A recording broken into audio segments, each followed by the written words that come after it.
on, and look what you guys did. You went out there, and it's another hot team that we knocked off. It's the next hot team that you knock off. You know how hard it is to win in this league in the playoffs? That's 2. All right, that's 2. We got 2 to go. With a bye in the middle. You know, it's not. I don't want to say like this arrogantly, but we expected to win the first game. We expected to win this game, and now we get to go to a game we expected to be in against a really good team at their place, and we're going to come into it expecting to win. It'll be a tough game, but it'll be fun.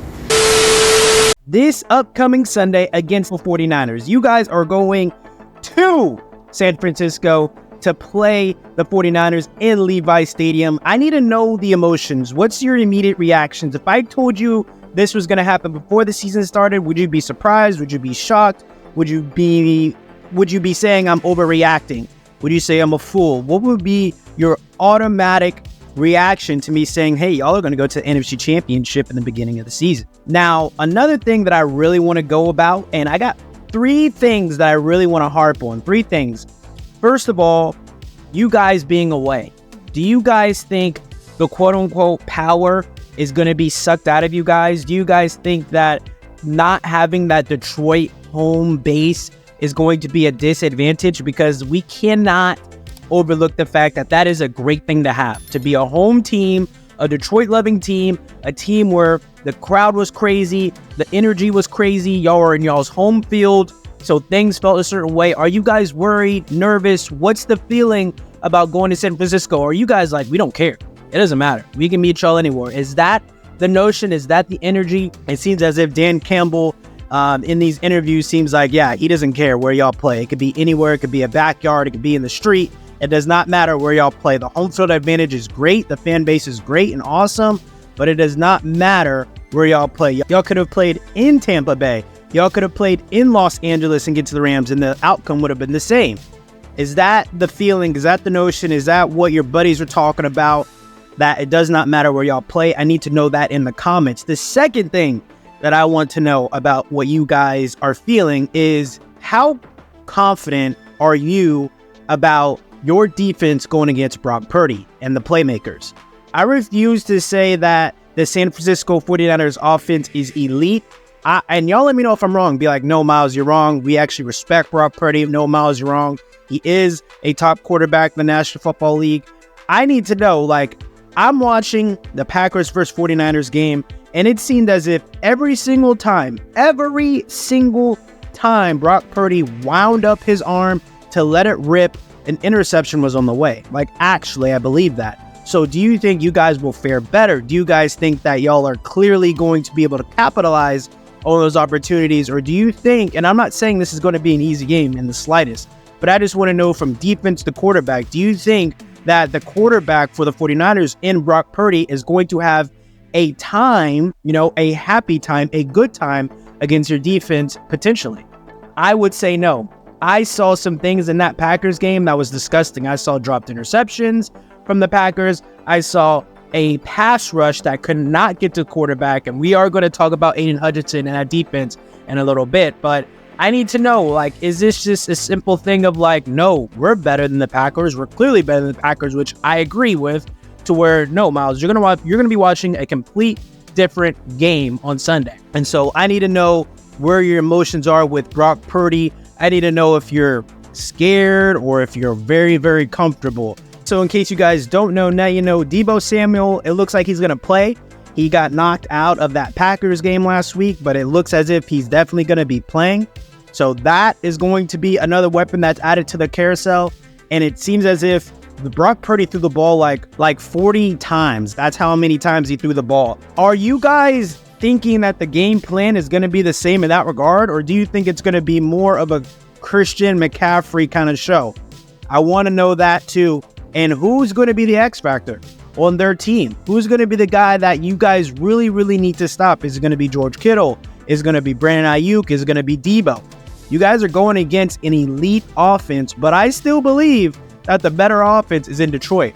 And so I know for me, I think if you guys can stop the run, and that's of course not going to be an easy thing in the slightest, but if you can stop the run slightly, keep McCaffrey under 100 yards and keep him out of the end zone And then in that regard, you got to get to the quarterback 2-3 times, have Aiden Hutchinson just go off and let him have a day. I think those are very, very crucial things. And then tip balls must be caught, and any easy interception needs to come down.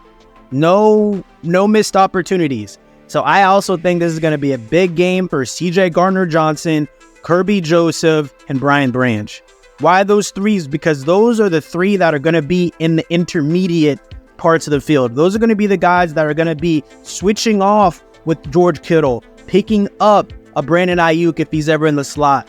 And so I think those three guys in particular are going to have a very, very big day on their hands. And then these linebackers, Derek Barnes, congratulations, you sealed the deal last week. I love it. I really do love it. And Alex Anzalone, all of you understand my emotions for him and how much I love him.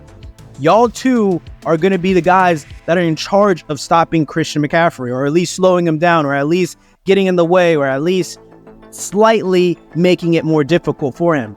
And so with that in mind, I want to know offensively, who's going to be the superstar? And also, I had this debate with this guy at work.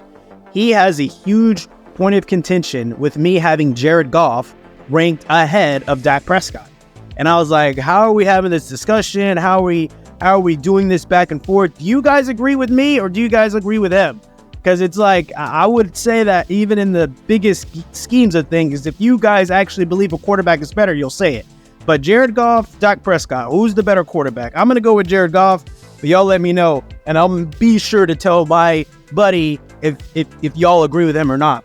But Jared Goff, this is going to be a big game for him. You're already seeing in the news that people that think he's going to crumble, and that Brock Purdy is way more clutch and less nervous and less anxious than Mr. Jared Goff is going to be. And I got over that. I got over any type of Jared Goff fumbling the bag or fumbling the ball or being too nervous. That was going to be in that wild card game.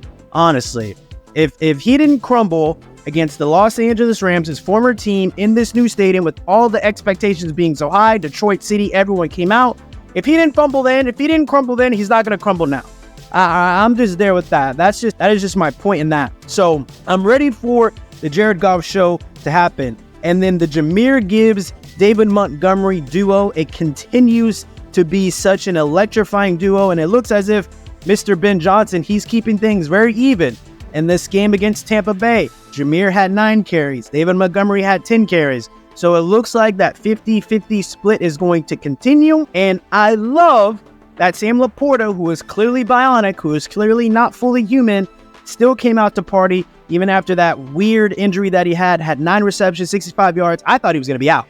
And y'all corrected me like, no, he's going to play. There's a huge chance of him playing. So that was beautiful. And now that's what makes me confident that y'all are going to beat the 49ers.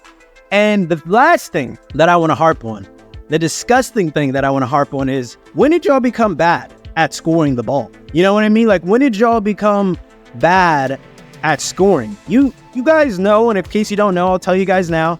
Y'all are a 7-point underdog against the 49ers. 7 points. I don't know when this happened. I don't know why this happened, but y'all are being heavily disrespected. And I just want to know in the comments, how are you feeling? What are your emotions? Are you guys confident? What are you confident on? Scale of 1 to 10.